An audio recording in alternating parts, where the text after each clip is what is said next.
The third type and fourth type, जो हमारी क्या है, प्रेपोजिशंस ऑफ डायरेक्शन, और जो हमारी लास्ट है कुछ अदर प्रेपोजिशंस। ऑलराइट, अब हम स्टार्ट करते हैं प्रेपोजिशन ऑफ डायरेक्शन से। देखिए, she ran swiftly dash the woods, she ran swiftly dash the woods. अब क्या है, वो वुड्स, वुड्स यहाँ पर वुड क्या होता है, लकड़ी, वुड्स क्या होते हैं, forest. Dash a bridge, dash a road. अब हमारे पास टू ऑप्शंस है, एक तो है थ्रू और एक है अक्रॉस। ठीक है, अब देखिए ब्रिज, ब्रिज और रोड मतलब इनकी क्या है, एग्जैक्ट बाउंड्रीज है ना, ये बाउंड्रीज के साथ है। रोड है तो पता है बाउंड्री बनी है कि उसी में से ही, बट फॉरेस्ट जो है वो बहुत बड़ा है और उसके बीच में से दे रैन स्विफ्टली, दे रैन मतलब वो भागे थे बहुत ही स्विफ्टली फॉरेस्ट के बीच में से। तो क्या लिखेंगे, दे रैन स्विफ्टली थ्रू द वुड्स, और वो पोर्शन, वो ऑब्जेक्ट जिसके पास क्लियर बाउंड्रीज होती हैं उनके लिए हम क्या लिखते हैं, across a bridge, across a border, across a road. अब हम ये तो नहीं लिखते थ्रू द बॉर्डर, बॉर्डर के बीच में से, है ना, तब तो हम टोटली ही डेड होंगे। बट यस, हम क्या लिखेंगे, अक्रॉस बॉर्डर, बॉर्डर के साइड से, क्रॉस बॉर्डर। ठीक है, सो वो ऑब्जेक्ट जिनका एक क्लियर बाउंड्रीज होती है उनसे पहले अक्रॉस, और through means one point to the another. Alright, next, she bent dash to look under the car, she bent dash to look under the car. क्या लिखेंगे, शी बेंट डाउन, ये already show कर रहा है car को नीचे। Down मतलब आप जब हायर पोजीशन से लोअर पोजीशन की ओर आते हैं तब हम लिखते हैं डाउन, एंड अप होता है जब आप लोअर पोजीशन से अपर पोजीशन की ओर जाते हैं। ठीक है, नेक्स्ट देखते हैं, I am going dash America, Isha is going dash the north. अब हमारे पास टू ऑप्शंस है, एक है टूवर्ड्स, सेकंड है to. I am going towards America, America की तरफ, she is going to the north, north में, है ना, सो ये करेक्ट नहीं है। अमेरिका हमारे पास क्या है, डेस्टिनेशन, एक एग्जैक्ट डेस्टिनेशन है, पता है कहां पर जाना है। I am going to Jammu, I am going to institute, I am going to college, exactly हमें पता है डेस्टिनेशन क्या है, कहां पर जा रहे हैं। नॉर्थ बहुत बड़ा है, नॉर्थ में कौन सी तरफ जा रहे हैं नहीं पता, तो नॉर्थ हमारे पास क्या है, डायरेक्शन। जब हमारे पास डेस्टिनेशन होती है तो टू, डायरेक्शन होता है तो टूवर्ड्स। ये थे हमारे प्रेपोजिशन ऑफ डायरेक्शन। नेक्स्ट देखते हैं कुछ अदर प्रेपोजिशंस हमारी जो इंपॉर्टेंट है और जिनको लेकर हमें एरर स्पॉटिंग जो है वो देखने को मिलती है। ठीक है, देखते हैं क्या है, Rajiv shot a tiger dash a gun, Rajiv ने टाइगर को मारा, किसके साथ मारा, गन के साथ मारा। आई वॉज चीटेड डैश हिम।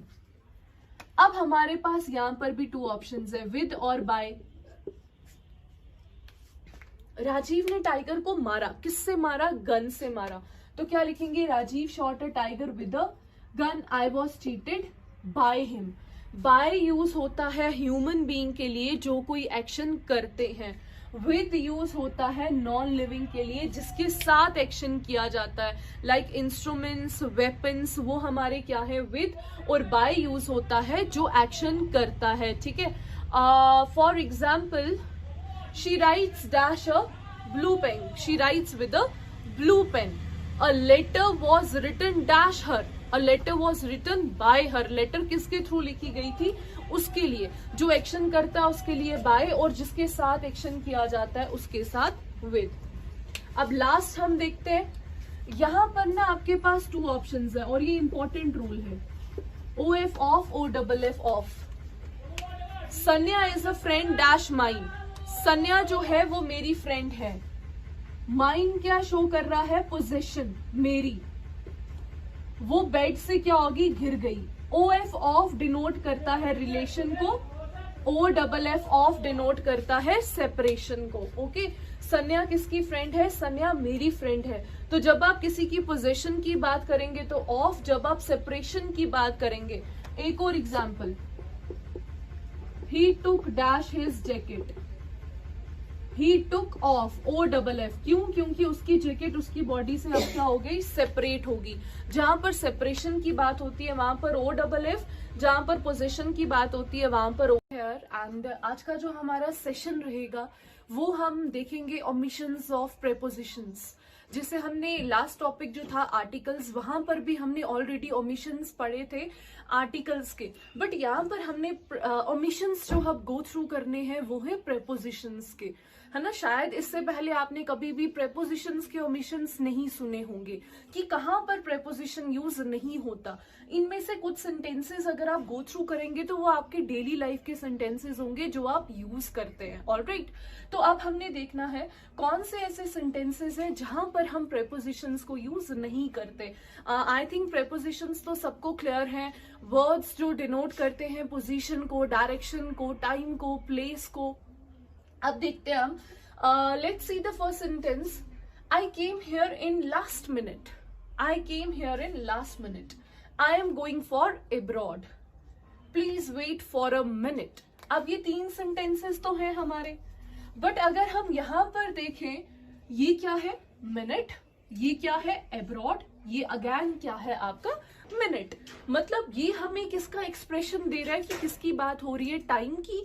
ये हमें किसका एक्सप्रेशन दे रहा है? प्लेस की, बिकॉज अब्रॉड की बात की जा रही है। और ये अगेन हमें किसका एक्सप्रेशन दे रहा है? टाइम का। तो यहां पर मैं लिखती हूं वो वर्ड्स जो डिनोट करते हैं एक्सप्रेशन ऑफ टाइम और प्लेस को। तो उनसे पहले ये वर्ड्स अपने से पहले कभी भी प्रेपोजिशन को यूज नहीं करेंगे। तो हम क्या लिखेंगे? आई केम हियर लास्ट मिनट। इन हमारा यूज नहीं होगा। अब ये हमारा कौन सा एक्सप्रेशन है? प्लेस का। तो इससे पहले हम प्रेपोजिशन को यूज नहीं करते। और ये अगेन कौन सा हमारा एक्सप्रेशन है? टाइम का। तो इससे पहले भी हम प्रेपोजिशन को यूज नहीं करेंगे। तो हम कई बार ये लेमैन लैंग्वेज में हम ये सेंटेंस यूज करते हैं, please wait for a minute. Guys ये रॉन्ग है। So always say please wait a minute. All right, so I think आपको ये जो रूल है ये क्लियर हुआ होगा। Expression of time and place से पहले हम प्रेपोजिशंस को यूज नहीं करते। Now coming to the next rule, next omission. अब यहां पर आप देखिए मॉर्निंग, ये क्या है? It's a word week. Week ये भी क्या डिनोट कर रहा है? Expression of time. ये भी क्या डिनोट कर रहा है? टाइम। एक पर्टिकुलर टाइम, मॉर्निंग की बात की जा रही है। बट इनसे पहले अगर आप देखिए कुछ वर्ड्स यूज हुए like this, last, next, that. Okay, all these words are called qualifying words. इन वर्ड्स को हम क्या बोलते हैं? Qualifying words. तो हम बोलेंगे क्वालिफाइंग वर्ड्स से पहले भी हम प्रेपोजिशन को यूज नहीं करते।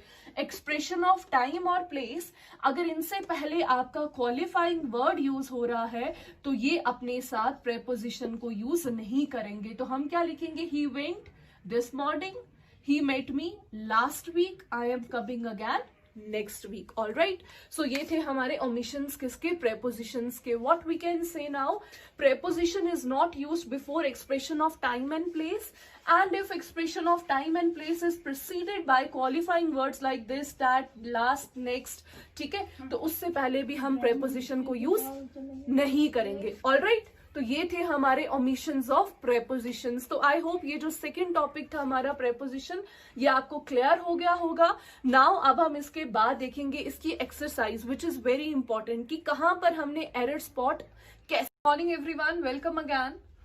टुडे वी विल सी कि हम जो हमने प्रेपोजिशंस पढ़े हैं हम उनकी एक्सरसाइज कैसे करते हैं, हम उनमें से एरर स्पॉटिंग कैसे करेंगे।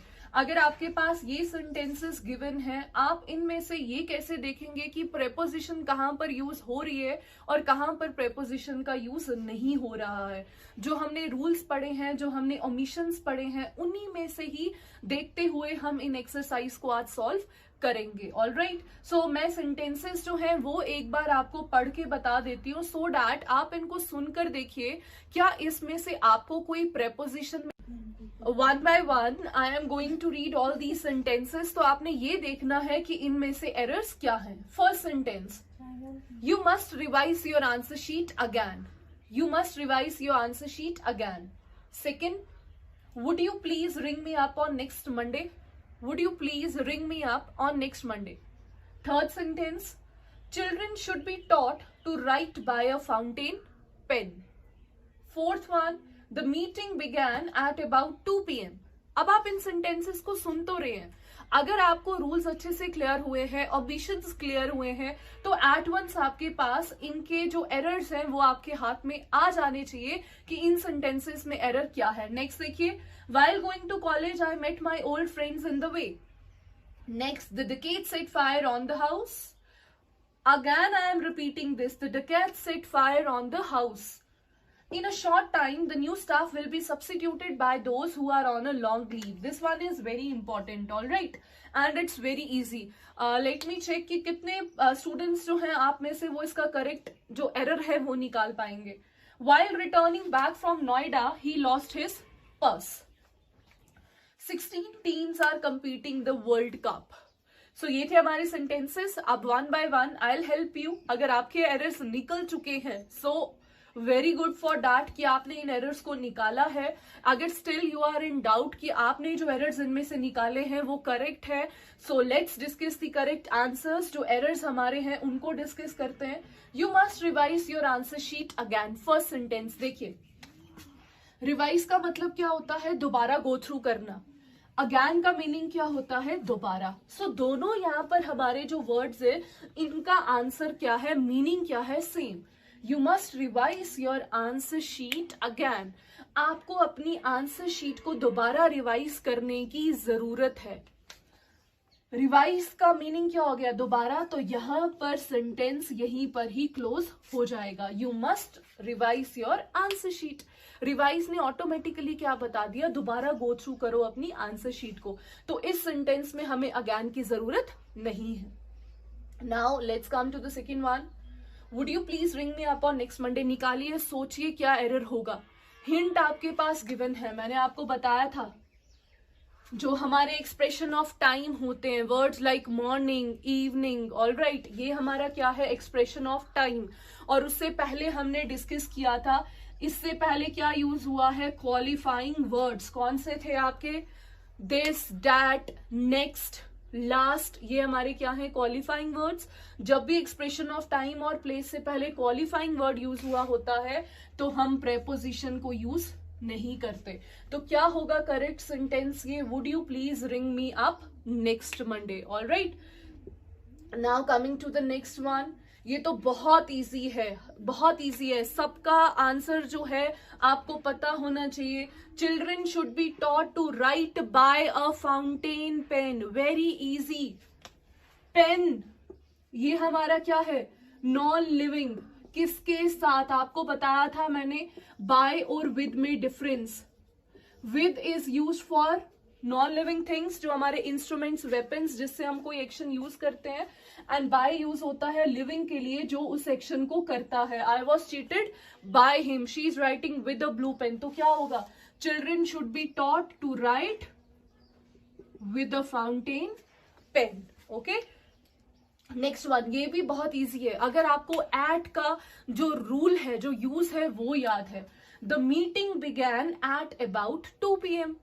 The meeting began at about 2 PM. देखिए, एट किसके लिए यूज होता है? At is use to denote an exact time और place. I am at my home, I will meet you at 3 PM. Exact time या exact place. हमारे पास exact time mentioned है, बट यहां पर एक वर्ड क्या है? अबाउट. क्या अबाउट एग्जैक्ट के लिए यूज होता है? The meeting began at 2 PM. तो यहां पर अबाउट यूज नहीं होगा. यस, अगर यहां पर होता the meeting began about 2 to 3 hours ago, तो वो करेक्ट था, बिकॉज हमारे पास एग्जैक्ट टाइम नहीं था. तो अगर आपके पास एग्जैक्ट टाइम है तो आप क्या यूज करेंगे? एट. नेक्स्ट वन देखते हैं. आई नो कि ये सबका निकल चुका होगा एरर अभी. Going to college, I met my old friends in the way. सबको पता है इन द वे नहीं होगा, ऑन द वे होगा. रास्ते में, रास्ते के अंदर नहीं.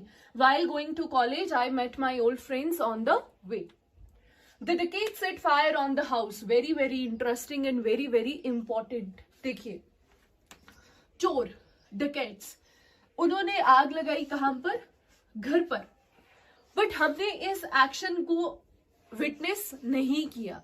हमें नहीं पता कि आग जो थी वो घर के ऊपर लगाई गई, गन के अंदर लगाई गई, ओवर लगाई गई, कहां पर आग लगाई गई, क्योंकि आपने इस एक्शन को विटनेस नहीं किया है।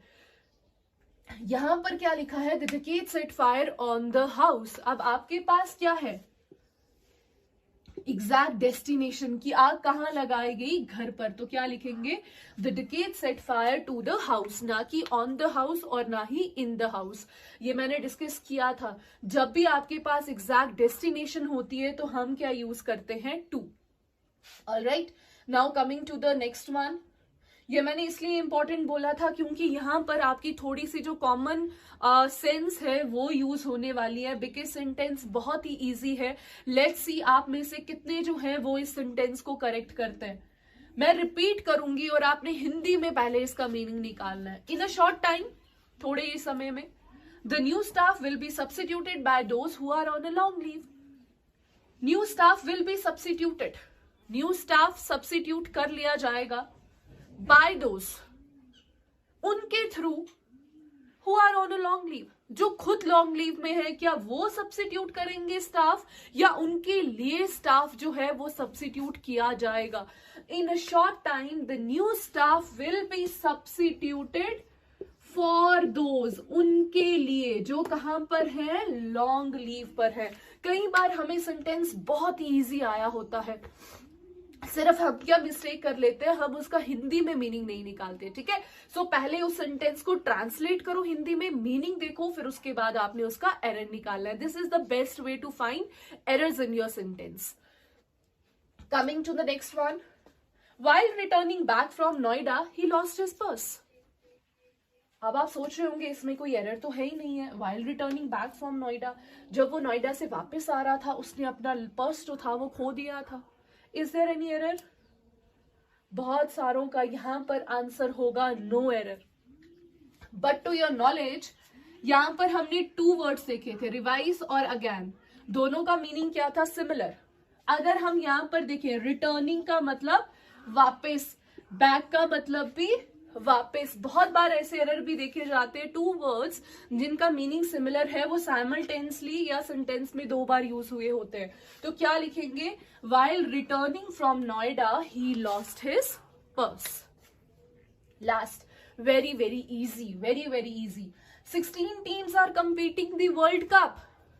16 teams are competing the World Cup. 16 teams are competing किसके लिए, फॉर द वर्ल्ड कप। किसके लिए, जो स्टाफ एब्सेंट है, तो जिसके लिए एक्शन हो रहा होता है for. 16 teams are competing for the world cup. तो ये थी हमारी एक्सरसाइज कि कैसे हमें प्रेपोजिशंस के जो एरर्स हैं वो आते हैं और हमने उनको कैसे अटेम्प्ट करना है। देखो सिंपल है, हमने क्या किया, जितने भी रूल्स हमने पढ़े थे उन्हीं रूल्स को ही हमने यहाँ पर यूज करके अपने एरर्स जो थे वो स्पॉट कर लिए। So same is with you, go for rules, go for omissions, उनको अच्छे से रीड कीजिए, उनकी प्रैक्टिस कीजिए। सो डेफिनेटली हमारा जो एग्जाम है उसमें हमारे we are able to fetch good marks and we are also able to clear our exam. Okay, but उसके लिए एक ही चीज है, प्रैक्टिस।